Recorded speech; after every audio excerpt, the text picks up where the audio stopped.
ভিডিওটিতে ক্লিক করার জন্য আপনাদেরকে জানাই অসংখ্য ধন্যবাদ। আপনারা দেখছেন আপনাদের প্রিয় YouTube channel West Bengal DA salary. West বেঙ্গলের ডিএর আপডেট এবং বেতন বৃদ্ধির আপডেট প্রত্যেক দিনের জন্য পাবেন, তাই অবশ্যই চ্যানেলের সাথে থাকুন। চ্যানেলটিকে সাবস্ক্রাইব করে পাশে থাকা বেল আইকনটিতে প্রেস করে রাখুন পরবর্তী লেটেস্ট আপডেট পাওয়ার জন্য। ডিএর পর কিন্তু ফের ধামাকা, সরকারি কর্মচারীদের ভাতা সংক্রান্ত গুরুত্বপূর্ণ কিন্তু মেমো জারি করলো অর্থ দপ্তর। গুরুত্বপূর্ণ ডিএর পর কিন্তু ধামাকা, সরকারি কর্মচারীদের ভাতা সংক্রান্ত গুরুত্বপূর্ণ মেমো জারি করলো অর্থ দপ্তর। কী গুরুত্বপূর্ণ? এখানে বলা হয়েছে চলতি বছর শুরু হতে একাধিক সুখবর পেয়েছে রাজ্য সরকারি কর্মচারীরা। গত ফেব্রুয়ারি মাসে বাজেট পেশ করে কিন্তু রাজ্য সরকারি কর্মচারীদের মহার্ঘ ভাতা বৃদ্ধি করেছে পশ্চিমবঙ্গ সরকার। সাম্প্রতিক মিলেছে কিন্তু এক মাসের এক্সট্রা মহার্ঘ ভাতা, যা নিয়ে কিন্তু বেশ খুশিতে সরকারি কর্মচারীদের অধিকাংশ। এরই পাশাপাশি বলা হয়েছে, দেখতেই পাচ্ছেন, এর পাশাপাশি এই আবহে কিন্তু এবার ভ্রমণ ভাতা সংক্রান্ত গুরুত্বপূর্ণ মেমো জারি করলো অর্থ দপ্তর। মেমোরান্ডামে জারি করে অর্থ দপ্তর জানিয়েছে যে সমস্ত স্বল্প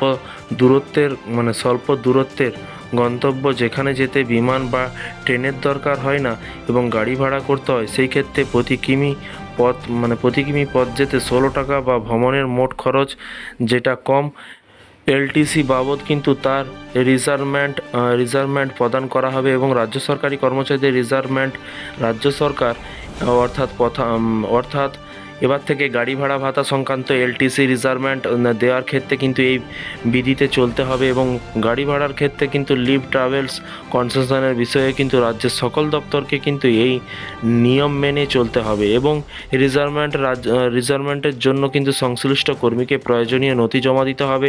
প্রসঙ্গত, বিগত কিছু সময়ে লিভ ট্রাভেলস কনসেশনের বিষয়ে কিন্তু নানান দপ্তর এবং বিভাগ থেকে কিন্তু অর্থ দপ্তরে প্রশ্ন আসছিল, সরকারি কর্মচারীদের মধ্যে বিভ্রান্তির বাড়ছিল। তাই এই বিষয়ে কিন্তু এবার নির্দিষ্ট মেমো জারি করে সমস্তটা পরিষ্কার করলো অর্থ দপ্তর। এর পাশাপাশি কি বলা হয়েছে, গাড়ি